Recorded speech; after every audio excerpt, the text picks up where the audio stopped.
ওসমান হাদি নামের বন্ধুটার সাথে কোনোদিন মোলাকাত হয় নাই।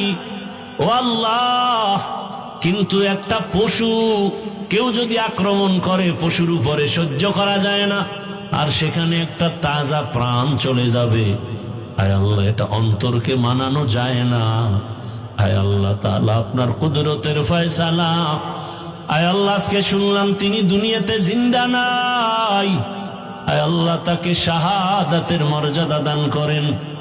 এরকম আমার কলিজার যত যুবক,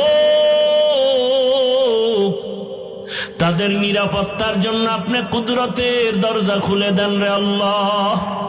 আমার যুবকদেরকে দিনের খাদেম বানায় দেন। আয় আল্লাহ, প্রত্যেকটা যুবকের দেশের জন্য আপনি ঢাল বানায় দেন। আয় আল্লাহ, কত যুবকের কথা শুনলে কলিজাটা ঠান্ডা হয়ে যায়।